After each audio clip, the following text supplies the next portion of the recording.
은혜 받으실 하나님 말씀은 고린도 후서 8장 1절에서 15절까지의 말씀입니다.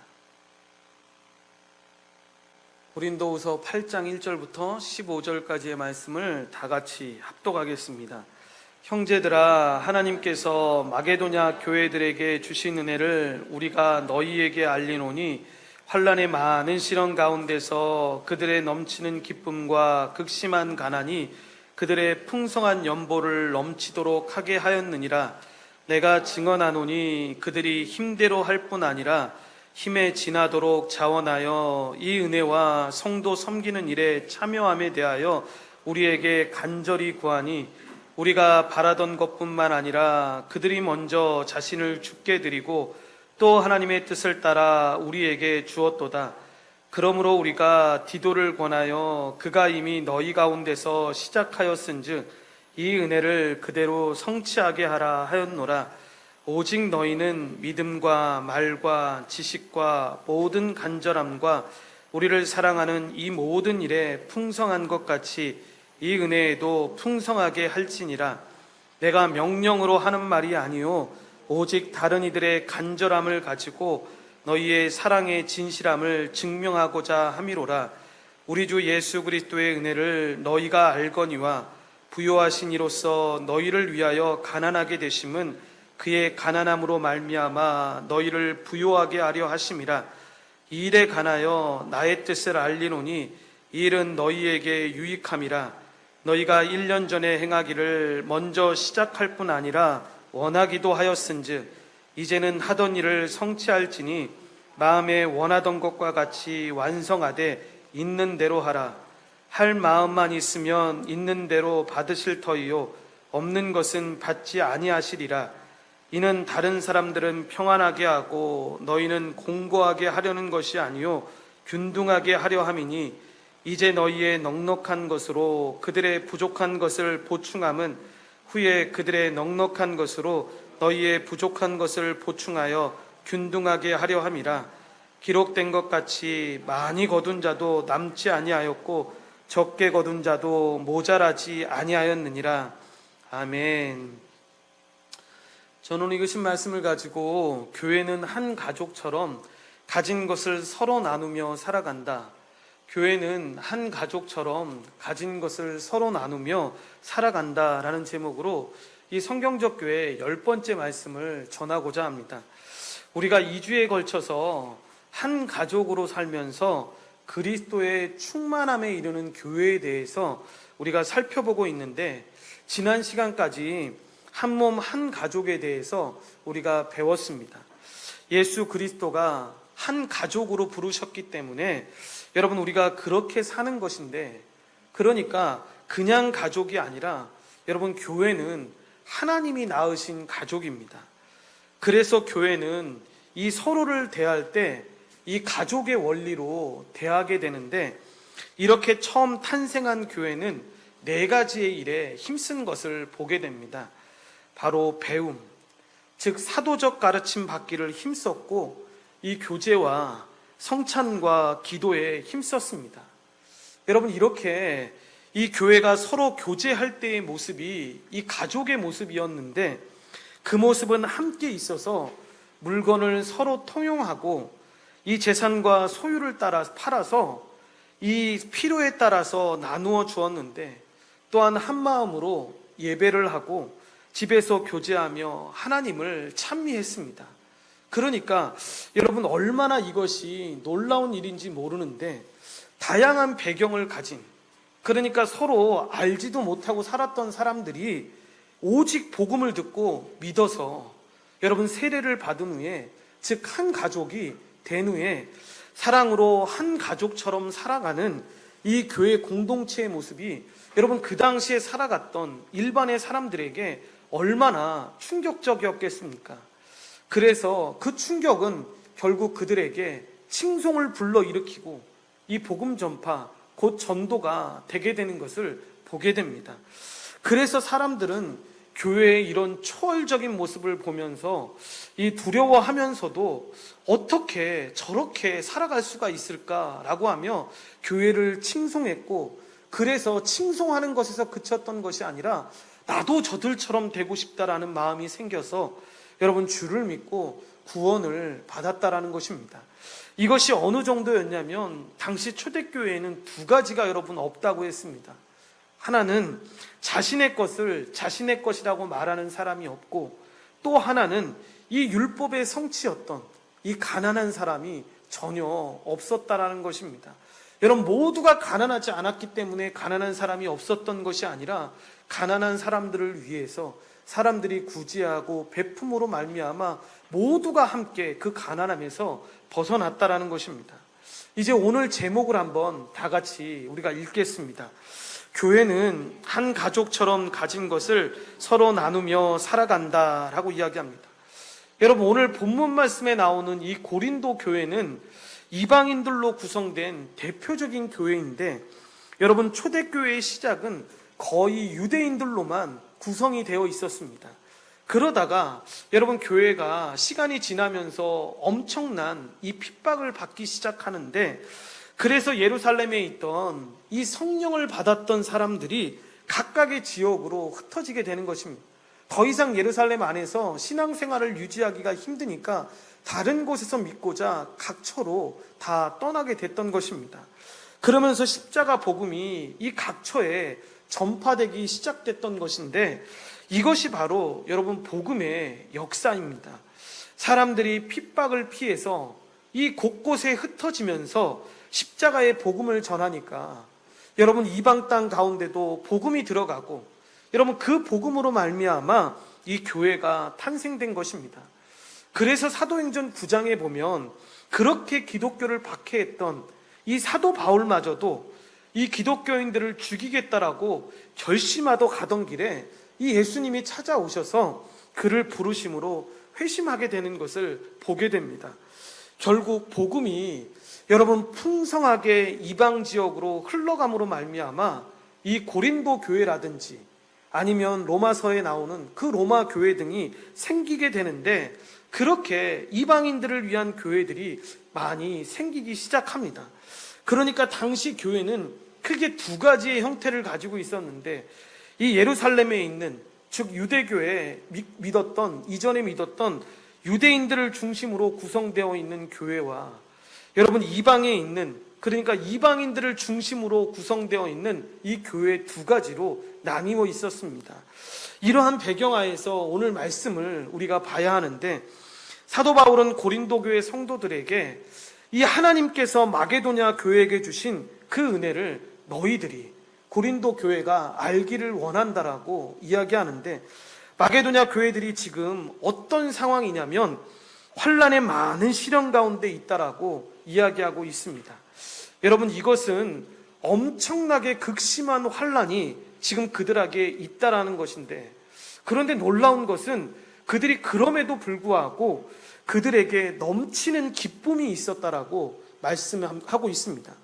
여러분, 이것이 지금은 좀 말이 같지가 않는데, 엄청나게 극심한 가난도 있고 핍박도 받고 있는 상황인데, 그러니까 한마디로 이야기하면 나 살기도 지금 바쁜 그런 시대인데 넘치는 기쁨이 있어서 풍성한 연보를 했다라는 것입니다.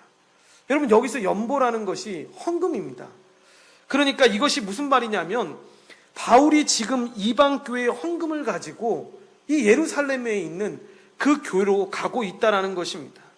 여러분, 당시의 상황은 유대인들 중에 일부는 아직도 여러분 예수 그리스도를 믿고 있음에도 불구하고 자신들만이 하나님의 자녀들이다라고 생각하는 사람들이 있던 시대였습니다. 그래서 그 일부는 어떤 생각까지 하냐면, 사도 바울이 복음을 전해서 이 교회가 된 이방인들을 나는 인정하지 못하겠다라고 말하는 사람들도 있던 시대였는데, 그러니까 사도 바울은 이 유대인들과 이 이방인들의 하나됨이 증명되는 귀한 모습을 증명하기 위해서 그들이 모은 그 헌금을 가지고 지금 예루살렘을 향해서 가고 있는 것입니다. 여러분, 마게도냐 사람들은 자기들도 힘들었습니다. 말씀드렸던 것처럼 극심한 환난 가운데 있던 자들이었는데, 여러분 예루살렘에 극심한 기근이 왔다라는 소식을 듣고 자기들도 살기 힘듦에도 불구하고 연보를 굉장히 넘치도록 했는데, 그래서 3절에 보시면, 이 3절 이하에 보시면 그들이 힘대로 할 뿐만 아니라 이 힘에 지나도록 자원하여 했다라고 기록되어 있는데, 여러분 이게 뭐냐면 마게도냐 성도들이 자신들도 힘듦에도 불구하고 자기가 있는 역량을 초과해서 지금 헌금을 모아서 그들에게 보냈다라는 것입니다. 그들이 우리가 바랐던 것뿐만 아니라 그들에게 바랬던 것 이상으로 연보를 했다라는 것입니다. 그리고 이것이 더 놀라운 것은 강요로 위한 것이 아니라, 거기 너무 힘드니까 우리가 모아서 줘야 돼 라고 해서 어떤 강요로 이루어진 일이 아니라 그들이 먼저 자신의 주께 드린 것인데, 바울은 성도들이 그래서 주님께 헌금 드린 것을 자기 자신을 주님께 드렸다라고 표현하고 있는 것입니다. 뿐만 아니라 하나님의 뜻을 따라 우리에게도 주었다라고 이야기하고 있는데, 본문 6절 이하에서 이 고린도 교회의 지도자인 디도를 통해서 이 일을 시작했다라는 것을 알려주는데, 여러분 본문 7절에 나오는 이 모든 일에 풍성한 것 같이 이 은혜에도 풍성하게 하라라고 이야기하고 있는데, 여러분 이 은혜라는 건 뭐냐면 너희도 예루살렘 교회를 위해서 풍성하게 참여해서 도우라는 것입니다. 그러니까 쉽게 말하면 여러분 마게도냐 교회가 극심한 혼란에 있음에도 불구하고 힘에 지나게 돕고 있듯이 너희들도 그렇게 도우라라고 이야기하는 것입니다. 그래서 8절에 나오듯이 너희가 가지고 있는 하나님의 사랑을 즉 연보로, 즉 헌금으로 증명하라라는 것인데, 말도 있고 지식도 있고 믿음도 있다면 그 진실한 믿음의 진실함이 연보로서 증명이 된다라는 걸 설명하고 있는 것입니다. 그래서 여러분 우리가 물질이 있는 곳에 마음이 있는 것처럼 자기가 물질을 어느 곳에 쓰느냐에 따라서 그곳에 마음이 있다라는 것입니다. 본문 9절 말씀을 합독하겠습니다. 우리 주 예수 그리스도의 은혜를 너희가 알거니와 부요하신 이로써 너희를 위하여 가난하게 되심은 그의 가난함으로 말미암아 너희를 부요하게 하려 하심이라 라고 이야기합니다. 여러분 이것이 복음입니다. 그러니까 예수님은 왕으로 부족한 것이 전혀 없으신데 그 부요하신 예수님께서 가난하신 이유가 뭐냐? 바로 가난한 우리를 부유하게 살리시기 위해서 그분 스스로가 가난하게 되셨다라고 설명하고 있는 것입니다. 그래서 이 십자가의 복음을 아는 자들은 여러분 모두가 다 그 원리대로 살아가게 되는데, 우리의 부요함을 누군가를 위해서 씀으로 말미암아 그 사람을 세우고 우리도 그렇게 되는데, 이것이 바로 여러분 십자가의 은혜라는 것입니다. 이제 10절 이하의 내용을 보면 이 일에 관해서 나의 뜻을 알리는 것이 유익하다라고 이야기하는데, 여러분 무슨 말이냐면 고린도 교회가 먼저 원해서 여러분 1년 전에 이 일을 시작했다라는 것입니다. 그래서 11절에 보시면 이제는 하던 일을 성취할지니, 무슨 얘기입니까? 즉 헌금하는 것을 마음에 원하는 것 같이 완성하되 여러분 있는 대로 하라라고 지금 이야기하고 있는 것입니다. 즉 자발적으로 균등하게 하라는 것으로 서로가 함께 살아가는 것들을 너희가 더불어 알게 하려 하는데, 서로 부족한 것들을 서로가 도와주면서 함께 걸어가라라고 이야기하고 있는 것입니다. 이것이 여러분 하나님 나라의 원리인데, 여러분 본문 14절과 15절 말씀을 합독하겠습니다. 이제 너희의 넉넉한 것으로 그들의 부족한 것을 보충함은 후에 그들의 넉넉한 것으로 너희의 부족한 것을 보충하여 균등하게 하려 함이라.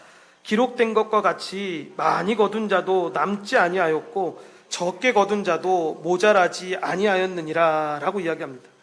여러분 이것은 출애굽기에 나오는 이야기를 인용하고 있는 것인데, 여러분 출애굽기에 우리 만나 이야기를 우리가 기억을 하지 않습니까?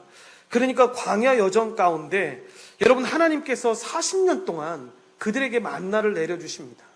그런데 그 만나의 여정 속에서 나타나는 정말 중요한 이야기는 무엇이냐면, 그 주신 양이 여러분 하루에 일정하게 먹을 만큼만 주셨다라는 것입니다. 그러니까 어떤 사람이 많은 것처럼 모은다 할지라도 또 어떤 사람은 적게 모은 것 같아 보여도 남아있지 않고 균등하게 주셨다라는 것입니다. 먹을 만큼만 거두게 하신 것인데 여러분 이것이 하나님의 원리다라고 지금 인용해서 설명하고 있는 것입니다.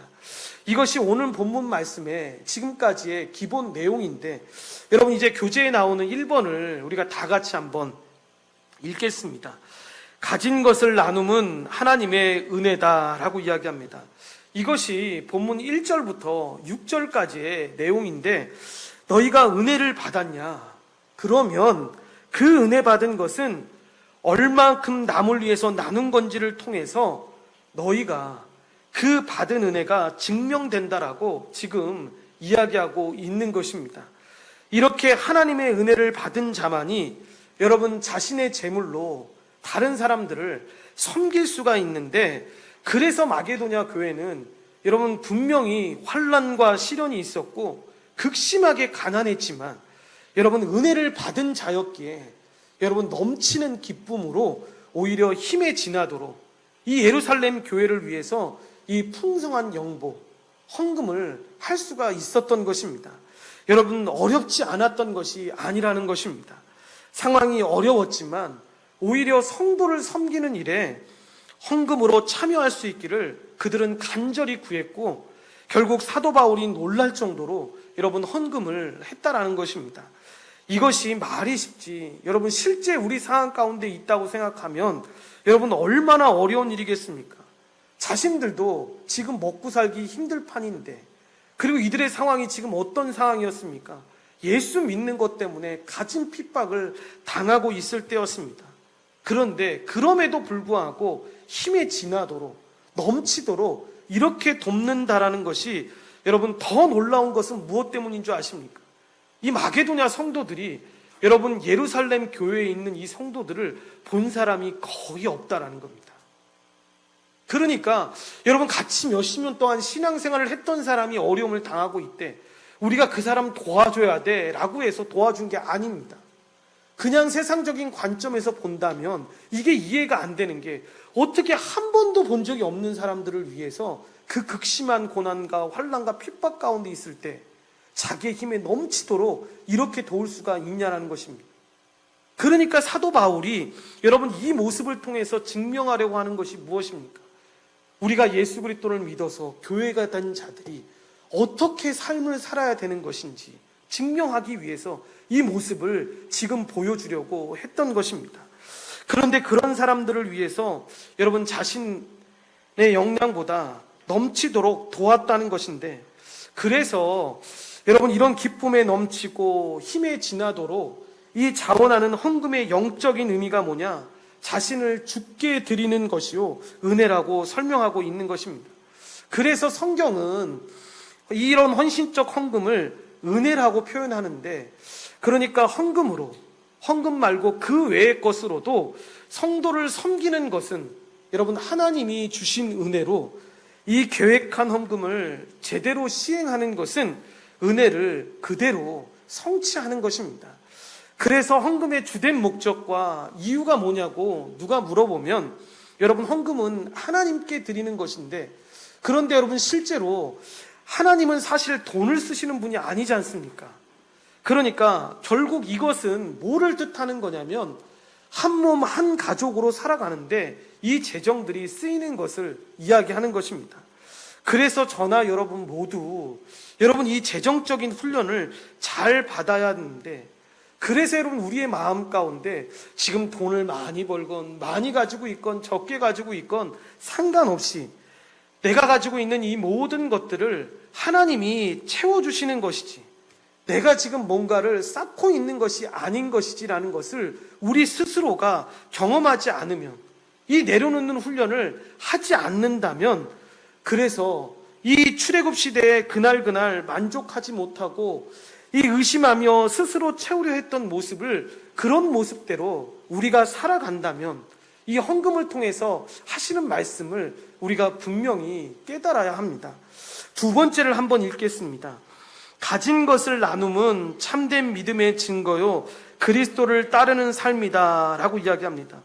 가지고 있는 것을 나누는 것 자체가 여러분 참된 믿음의 증거라고 이야기하는데, 여러분 말씀드린 것처럼 우리의 물질이 있는 곳에 우리의 마음이 있습니다.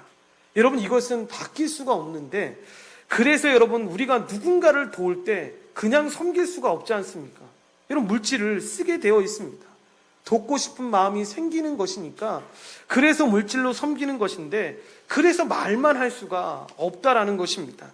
그래서 예를 들어서 여러분 추운 가운데 있는데, 여러분 이 사람이 너무 경제적인 이유로 옷을 사지 못하고 있었을 때, 내가 지금 입고 있는 이 옷을 여러분 이 사람한테 말만 그렇게 춥게 입고 다니지 말아요 라고 말하는 건 교회적으로 살지 않을 때, 이 사람을 잘 몰랐을 때 그렇게 말하는 것이지, 이 사람의 모든 환경을 알았을 때 그렇게 어렵고 힘든 상황 가운데 있다면 그렇게 춥게 입고 다니면 안 돼, 이렇게 말만 할 수 없다라는 것입니다. 실제적으로 내가 할 수 있는 범위 안에서 여러분 도울 수밖에 없는 것인데, 그런데 이렇게 하지 않고 여러분 말만 하면서 실제로 도움을 안 준다면 그것이 바로 야고보서에 나오는 죽은 믿음이라는 것입니다. 그래서 참된 믿음이라면 여러분 그 믿음은 항상 누군가를 향한 이 실제적인 헌신과 도움을 통해서 이 우리의 믿음의 증거가 되는데, 그래서 여러분 믿음은 분명히 실체가 있습니다. 이제 방가로 1번에 보시면 믿음과 말과 지식과 열정이 풍성하고 그 모든 것이 진실하다면 여러분 헌금에도 풍성해야 되는데, 이것이 바로 고린도 교회의 모습이었습니다. 그러니까 무슨 얘기냐면 이 고린도 교회 안에 있는 사람들이 여러분 믿음도 말도 지식도 열정도 얼마나 풍성했는지 모릅니다. 그런 자들에게 자기 소유를 드리는 것에도 그렇게 나타나야 한다라고 지금 이야기하고 있는 것입니다. 그래서 이 헌금과 나눔은 잘 보시면 사랑이 진실하다라는 것을 증명하는 것이기도 한 것입니다. 반거로 2번에 보시면 가진 것을 나눔은 여러분 그리스도를 따르는 삶입니다. 여러분 이렇게 자기를 내어주고 자기를 낮추고 자기를 모든 사람들에게 대속물로 내어준 것, 여러분 누구의 삶이었습니까? 예수 그리스도의 삶이었습니다. 우리 주님이 이 땅 가운데 오셔서 아낌없이 자신이 가진 모든 것을 다 주셨는데, 여러분 어디까지 주셨냐면 자신의 목숨까지도 주셨다라는 것입니다. 그러면 여러분 우리가 그 예수님을 따라가는 삶이 여러분 무엇이겠습니까? 우리가 예수님의 제자도라고 이야기할 때 그런 주님을 따라가는 삶을 어떻게 드러낼 수가 있겠습니까? 바로 예수님이 우리를 위해서 내어주신 것처럼 여러분 우리도 다른 사람들을 위해서 내어주는 사람으로 여러분 드러나는 것입니다. 그것이 여러분 제자도인데, 그래서 여러분 예수 그리스도의 본이 뭐냐 하면 그리스도는 부요하나 우리를 위하여 가난하게 되셨고 이는 우리를 부요하게 하려 하심이라는 것입니다. 하나님이신 예수 그리스도가 이 성육신과 고난과 대속적 죽음으로 우리를 위해 가난하게 되셨는데, 우리는 그 예수 그리스도로 말미암아 죄사함과 의롭다 하심을 얻고 값없이 구원함을 받아 그 하나님 나라의 복을 지금 우리가 누리고 있다라는 것입니다. 여러분 큰 세 번째 우리 다 같이 한번 읽겠습니다. 가진 것을 나눔은 모두가 충만해지는 길이다 라고 이야기합니다. 그런데 솔직히 여러분 이렇게 읽었지만, 여러분 솔직히 우리는 가진 것을 나눌 때 대부분 어떤 생각을 하냐면, 말은 하지 않지만 이런 생각들을 다 가지고 있습니다. 내가 나누면 나는 없어지는 것 아니야? 내 것이 감소되는 것 아니야? 라고 생각을 합니다. 그래서 뭔가 주려면, 다른 사람에게 뭔가를 주려면 아깝다라는 생각을 자연스럽게 하게 되는데, 여러분 어떤 분 말처럼 이 이야기를 듣고 어떤 분은 이 돈은 자기 피 같은 거라고, 그래서 절대로 다른 건 몰라도 내가 몸으로 때울 수는 있는데 이거는 못 주겠다고 이야기하는 걸 들은 적이 있습니다. 그래서 이것을 누군가에게 나누어 준다라고 하는 것이 자기에게는 내 몸을 주는 것과 같은 건데, 그래서 여러분 이것은 훈련이 꼭 필요한 것입니다. 하나님의 은혜 받아서 여러분 순간적으로 그렇게 할 수도 있지만 순간순간마다 넘어지고 이 일이 있을 때마다 힘든 게 여러분 인간의 모습이기도 합니다. 그래서 여러분 어떤 자세로 우리가 이것을 나누어 주어야 되는지 자세가 나오는데, 여러분 첫 번째 마음의 자세가 뭐냐면 자원하는 마음입니다. 이 자원하는 마음으로 가진 것을 헌금하고 나눌 때 하나님은 있는 대로 받으십니다. 그러니까 여러분 착각하시면 안 됩니다. 마치 교회 안에 있는 무당들이, 밖에 있는 무당들이 들어와서 하는 것처럼 이렇게 하면 복 받는다, 너 이렇게 하면 축복받는다 라는 말로 해서 속아서 그렇게 하실 필요 없습니다. 그러니까 제가 전에 있던 교회에 어떤 일이 있었냐면, 어떤 분이 오셔서 상담을 받으시는데 제 마음 가운데 평생에 마음의 어려움 가운데 하나가, 무서운 가운데 하나가 있는데 뭐냐고 제가 여쭤보니까, 제가 예전에 다녔던 교회에서 교회 건축을 하는데 이상한 목사님이 오셔서 이 건축에 대한 이야기를 막 하시다가 갑작스럽게 그런 얘기를 하셨다고.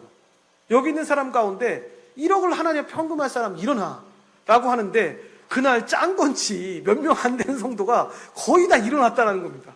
그러니까 자기도 교회를 오래 다닌 사람이니까 창피하니까 안 일어나면 이상할 것 같아서 일어났는데, 앉고 나서 곧바로 내가 이걸 모을 수 있는 방법이 없는 겁니다. 방법이. 그러면서 걱정이 들었던 게 뭐냐면, 하나님 앞에 약속을 했는데 내가 못 지켜가지고, 그리고 목사님도 그렇게 얘기했을 때 지금 나한테 약속한 게 하나님한테 약속하니까 만약에 안 하면 진짜 천벌을 받을 거다, 뭐 이런 식으로 얘기를 했다라는 겁니다. 그럼 목사님, 저는 그 1억을 못 했는데 그러면 저는 계속 천벌을 받는 거 아니겠습니까? 그래서 살다가 조금만 어려운 일이 있으면 저는 그 일 생각나서 그거에 대한 정말 하나님의 막대한 이 피해를 받고 있는 건 아닌가라는 생각이 든다고 해서 제가 웃으면서 그랬습니다. 절대 그렇지 않는다고. 만약에 그렇게 벌 받으실 게 있으면 제가 받겠다고.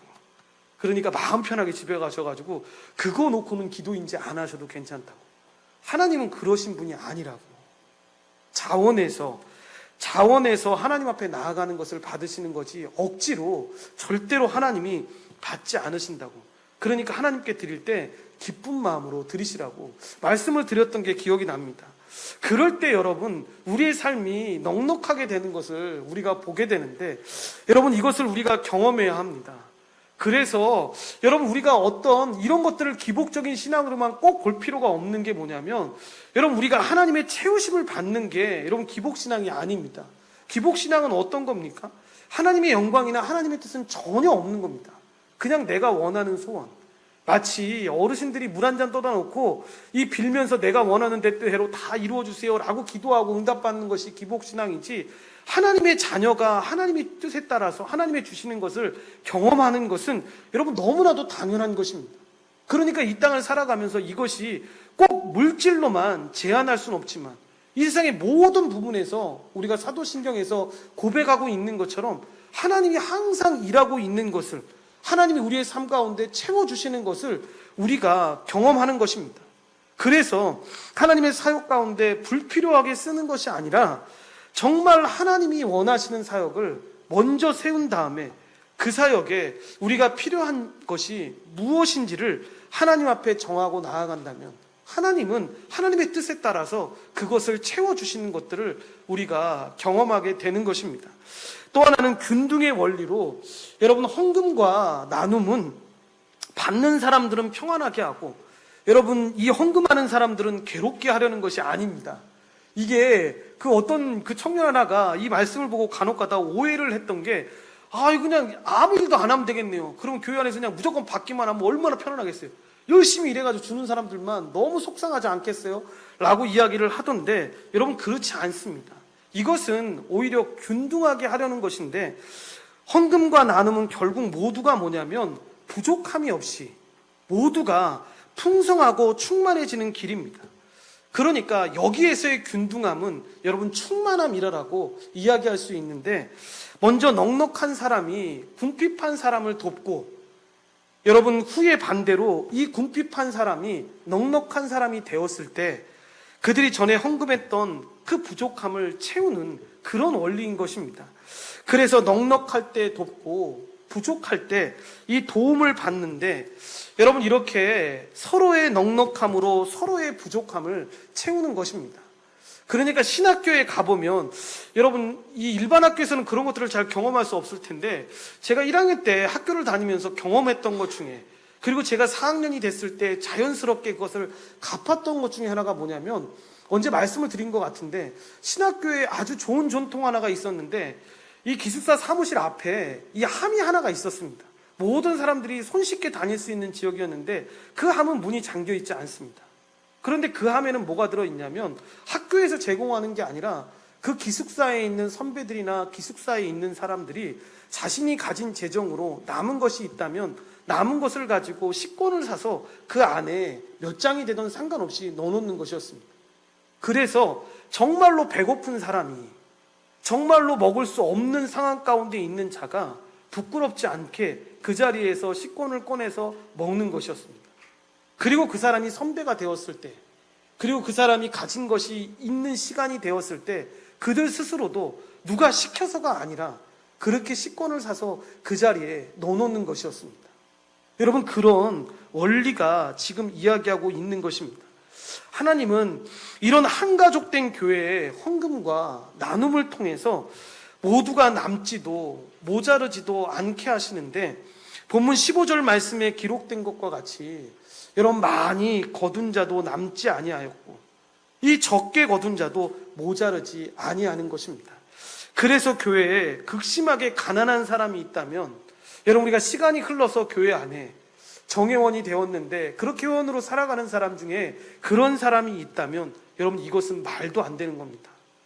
가족이라고 하는데 한 몸이라고 생각하는데 이렇게 하는 사람들이 있다면 여러분 이것은 교회가 그 사람에 대해서 돌보지 않는 그 교회의 이 성도로서 한 가족으로 살아가는 사람들의 직무유기인 것입니다. 여러분 우리가 생각할 때 재정이라는 건 가늠할 수 없다고 생각합니다. 어떤 때는 부유할 수 있지만 어떤 때는 여러분 가난하게 시간이 닥쳐올 수도 있습니다. 그때 정말 중요한 것이 여러분 서로 돕고 사는 것이 정말 중요한 것 같습니다. 여러분 남을 돕는 것도 정말 중요하지만 가족이라면 남에게 도움을 받을 때에도 잘 받아야 합니다. 세상처럼 자존심 내세우고 세상처럼 내가 부끄럽게 이런 걸 어떻게 받아 이게 아니라 가족이니까 여러분 돕는 것만 잘해서도 안 됩니다. 그러니까 받을 때는 받을 줄도 알아야 합니다. 이 두 가지를 함께 잘할 수가 있어야 합니다. 우리가 여러분 교회를 세워나가면서 이런 기준들은 차츰 정하게 될 것인데 여러분 너무 돕지 않는 것도 문제이고 여러분 너무 도움을 받지 않는 것도 문제라는 걸 여러분 잘 알아야 합니다. 이러한 삶의 원리로 여러분 우리 교회가 잘 믿음으로 걸어갔으면 좋겠습니다. 결론을 맺겠습니다. 이 말씀과 묵상을 보면 우리는 한 가족이기에 여러분 소유한 것을 같이 사용하며 이 각자의 소유를 이 필요한 사람에게 더 사용할 수 있도록 우리가 애써야 되는데 이렇게 할 때 하나님은 우리 모두를 더 충만하게 하실 것입니다. 여기서 제일 먼저 해야 될 것이 여러분 예배 시간에 드리는 이 정기적인 헌금으로 여러분 헌금은 한 가족을 세우고 돌보는 가장 기초적인 방식인데 교회의 회원이라면 이 교회 한 가족으로 살아가는 사람들이라면 기쁨으로 모든 사람들이 감당해야 될 의무입니다. 그리고 교회는 이 헌금의 일부를 구별해서 가난한 사람이나 단체를 여러분 구제해야 되는데 이 특별히 주일 예배 헌금은 하나님께 대한 이 예배로 드리는 헌금으로 몸과 마음을 준비함과 더불어 여러분 일정한 헌금도 이 주정 헌금도 준비하는 것이 굉장히 중요합니다. 여러분 예전에 저는 이 헌금에 대한 이야기를 할 때마다 항상 기억나는 것 중에 하나가 토요일 날 저희 어머니께서 이 종이 1,000원짜리를 갖다가 이 다리미질로 이렇게 하는 거를 볼 때 제가 너무 신기했습니다. 그 제가 어머니한테 했던 얘기가 뭐냐면 헌금 되면 그만인데 뭘 그걸 낼 때 누가 본다고 봉투에 내서 내는데 뭐 그렇게 하시냐고 어머니한테 뭐라고 막 그랬습니다. 그 어머니가 저한테 하셨던 얘기가 뭐냐면 하나님께 드리는데 최상의 것을 드려야지 어떻게 구겨진 걸 드릴 수가 있어. 여러분 여기서 얘기하는 건 구겨진 것은 잘못된 것이고 펴진 것은 바른 것이다라고 말하지 않는 것을 여러분 아시죠? 이걸 보면서 엄마 우리 집도 이제 토요일 날 좀 이렇게 구긴 거 좀 이렇게 해서 합시다, 이걸 얘기하려고 하는 게 아닙니다. 이런 마음이었습니다. 시간이 지나고 나서 보니까 저희 어머니 마음 가운데, 우리 아버지 마음 가운데 그렇게 드리려고 하는 마음 가운데 하나가 뭐였냐면, 정말로 하나님께 소중한 것을 드려야지, 내 일생에 가장 중요한 것을 드려야지 하는 그 마음. 여러분, 그 마음은 시대가 지나도 여러분 우리도 절대로 그 마음을 잊어서는 안 됩니다. 또한 11조는 자기의 소유 전부가 하나님께서 주신 것이며 이 그분의 소유라는 의미로 드리는 것인데, 그러니까 여러분 우리가 이 하나님께 10분의 1을 드린다는 건 뭐냐면, 내가 수입한 모든 것이 하나님께로부터 왔다라는 것을 여러분 인정하는 것입니다. 이 이야기가 제일 청년들과 중고등부 아이들하고 있을 때 마음을 어렵게 했던 것 중에 하나가 뭐냐면, 목사님 이제 내가 10조 드렸으니까 이 10의 9는 내 거잖아요 라고 이야기를 하는 거였습니다. 그러니까 하나님 거라는 거 알겠습니다, 10의 1은. 근데 10의 9는 내 거잖아요. 그런데 그렇지 않다라는 것입니다. 이렇게 드리는 건 뭐냐면, 자기의 소유 중에 이 모든 것이 다 하나님의 것임을 고백하면서 나아가는 것입니다. 그러니까 10분의 9는 함부로 사용할 수 있는 것이 아니라는 것입니다. 또한 11조는 자기 소유 중의 일부가 이 교회와 다른 사람들을 돕기 위한 것임을 인정하는 신앙 고백이기도 한데, 그러니까 여러분 10의 1조를 나는 드렸으니까 다 끝났어가 아니라 이 10의 9조를 갖고도 다른 사람을 돕기 위한 일을 해야 한다라는 것입니다. 물론 신약시대에 이 11조는 여러분 율법이 아닙니다. 그래서 11조를 내지 않더라도 죄가 아닙니다. 여러분 이게 되게 위험하게 들릴 수 있는데, 그런데 다만 자기 가족만을 위해서 이 사용하려고 하는 탐심이나 세상의 염려로 인해서, 그러니까 내가 10의 1조 내는 것만으로 너무 힘든데 이거 내지 않으면 그래도 난 살 것 같은데, 목사님 이거 내면 나 죽을 것 같아요, 월급 이렇게 받는데 이거 갖고는 도저히 살 수가 없어요 라고 말한다면 그것은 죄인데, 여러분 11조가 율법이 아니기 때문에 이 교회가 함께 모여서 혹은 각 개인이 자발적으로 이 10의 2조나 그 이상의 헌금을 정하고 나아갈 수가 있다라는 것입니다. 왜 이렇게 할 수가 있는 것입니까? 여러분, 내가 가진 모든 것이 내 것이 아니라 주님의 것이기 때문에 그렇게 할 수가 있는 것입니다. 그러니까 작년인가 제가 미국의 어느 교회에 참 되게 신선한 뉴스를 봤던 것 중에 하나가 뭐냐면, 되게 건강한 교회라고 불리던 교회였는데 그 교회에 담임 목사님이 교회 모든 성도들에게 이메일을 보냈습니다. 그 이메일의 내용은 그런 내용이었습니다. 여러분, 우리가 1년 동안 계획하고 모든 일들을 하다 보니까 교회 재정이 이렇게 됐습니다. 그러니까 예를 들어서 1억 정도가 우리에게 지금 비는 현실이 됐습니다. 여러분, 이 1억을 채워야 합니다. 1억을 채워서 이 빚지지 않고 내년에 돈을 어떤 남기기 위한 방법이 아니라, 이렇게 여러 재정을 담당하고 있는 사람들이 힘든 상황 가운데 있으니까 여러분들이 도와주셨으면 좋겠습니다, 구제연금으로 이렇게 해주셨으면 좋겠습니다 라고 하니까 이 성도들이 그 편지를 받고, 한국교회 같으면 여러분 난리가 나지 않았겠습니까? 어떻게 이렇게 준비 못하고 이런 일들을 할 수가 있어? 라고 할지 모르겠지만, 그 교회는 그렇게 사람들이 그때마다 필요한 것들을 위해서 그렇게 재정집사가 그렇게 교회를 담당하고 있는 목사님이 그런 얘기들을 했을 때 그 이상의 헌금도 감당하면서 자연스레 살았다라는 것입니다. 그래서 여러분, 어떤 한 믿음의 사람들은, 제가 이야기를 했지 않습니까? 저는 이 이야기를 듣고 와, 이게 가능한 일이야 라고 생각했던 게, 어느 한 민족은 여러분 이 하나님의 은혜가 풍성하게 임했을 때 이들이 무슨 생각까지 하냐면, 선교사를, 하나님의 나라의 복음을 다른 나라에 많이 전해야 되는데 갈 수 있는 사람들이 제한적이다 보니까 어떻게 했냐면, 우리가 너의 생활을 책임질게, 우리 두 가정이 너희 한 가정을 책임질 테니까 너희들이 가서 이 하나님의 복음을 모르는 사람들에게 복음을 전해달라고. 무슨 얘기냐면, 실제로 두 가정이 300만 원을 버는데 이 가정들이 자신의 가정이 200만 원씩만 쓰고 100만 원씩을 그 선교하는 가정에 보냈다라는 겁니다. 그래서 그 가정들이, 몇백 가정들이 나가서 그 하나님의 복음을 계속적으로 전했다라는 것입니다. 여러분, 이 교회됨을 알지 못했을 때 여러분 어떻게 이들이 이런 삶을 살아갈 수가 있었겠냐라는 것입니다. 내 것이라고 생각했을 때 그럴 수가 없다라는 것입니다.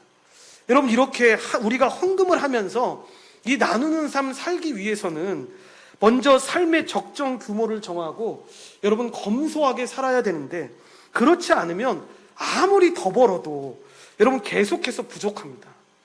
이 청년들하고 얘기하다 보면 그런 얘기 합니다.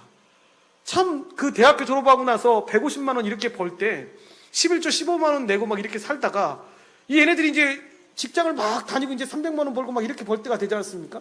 그래도 항상 말을 하는 얘기는 뭐냐면 항상 힘들답니다. 그럼 11조 내기가 힘들다는 겁니다. 제가 항상 그때 했던 얘기 중에 하나가 뭐냐면, 야, 2배가 늘었는데 왜 힘들어? 그 친구들이 항상 했던 얘기 뭐냐면, 목사님, 더 벌면 쓸 때가 그만큼 더 많아져요. 그래가지고 힘들다라는 겁니다. 그때 제가 깨달았습니다. 여러분, 돈을 더 많이 번다고 해서 해결되는 게 아닙니다. 여러분, 자기의 소비 계획에 대해서 정확하게 정하고 이것들을 계획하지 않으면 필수적이지 않기 때문에 소비는 여러분 끝이 없습니다. 그래서 그 한계를 정하지 않으면 또 오르고 또 버는 것이 늘기 시작하면 더 그것들로 늘어지게 되는 것이지 하나님 나라를 위해서 쓰는 것이 아니라는 것입니다. 그래서 제가 그 청년한테 했던 얘기가, 야, 200만 원 벌 때 11조 20만 원으로 180만 원으로 살았잖아. 그런데 300만 원이면 얼마를 버는 거야? 270만 원을 버는 거 아니야, 11조를 내도. 그럼 몇십만 원이 늘었는데 어떻게 힘들 수가 있어? 그 소비 계획을 제대로 정하지 못하니까 끝이 없이 계속 늘어나게 되니까 이게 감당하지 못하는 거 아니냐고. 여러분, 우리가 살아가는 동안에도 이 계획은 분명하게 정해야 하고 그렇게 나가야 합니다. 또한 성도의 일상 교제 중에 서로 필요한 것이 있으면 함께 공동 사용하거나 이 필요에 따라서 가진 것을 나누어 주어야 되는데, 일상적인 성도의 교제가 깊어질 때 여러분 이것은 더 잘할 수가 있습니다. 왜냐하면 필요를 아니까.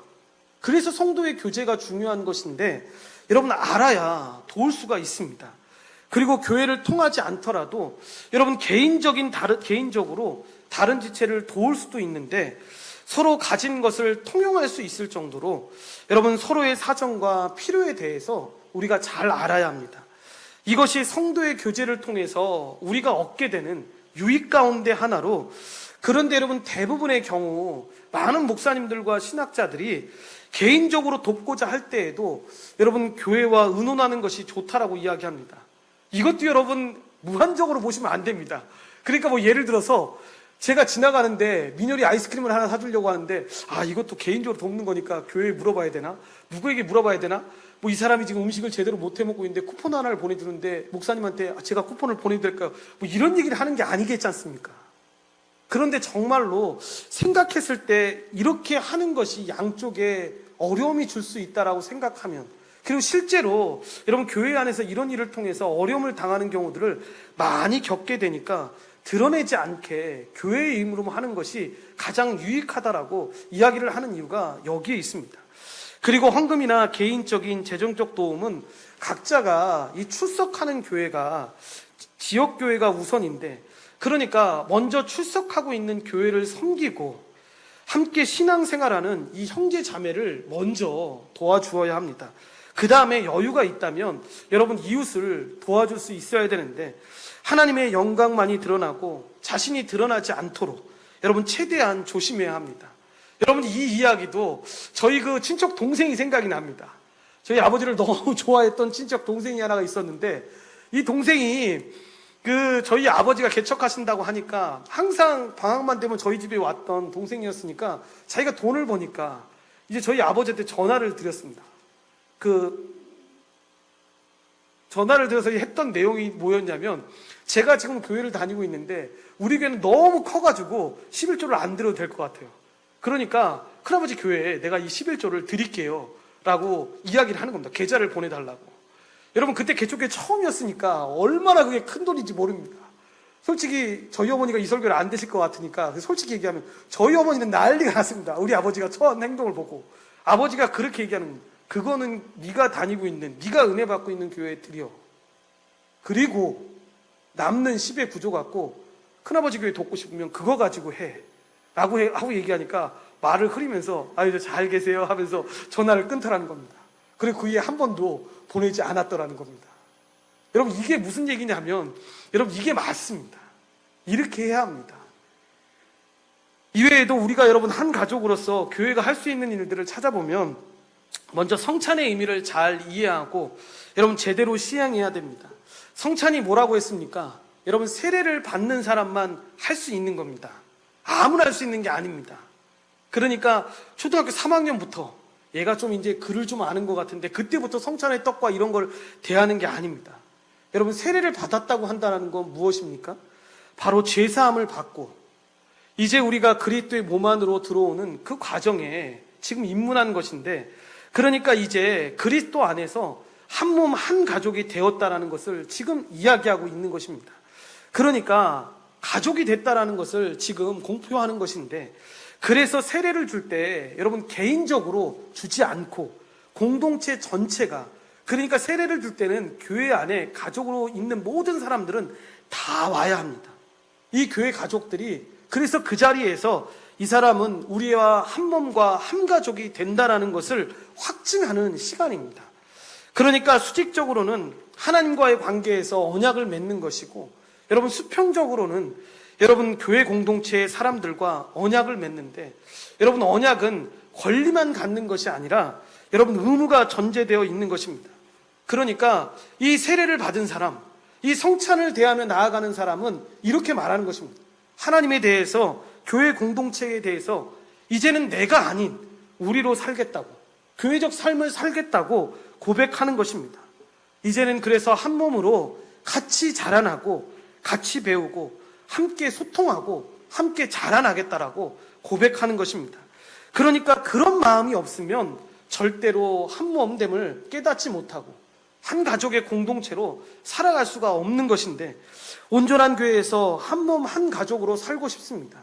이 언약을 맺고 싶습니다라고 서약을 하고 여러분 일정한 기간 동안에 가족이 되는 여러분 그 교육을 같이 이수한 다음에 가족이 돼서 같이 성찬을 나누는 것입니다.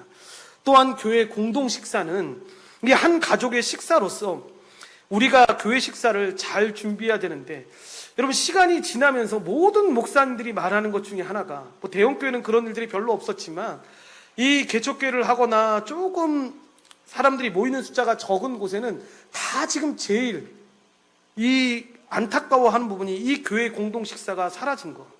같이 교제하면서 서로 나누면서, 그러니까 어떤 목사님이 이야기한 것처럼 그 말이 그렇게 소중한지 몰랐답니다.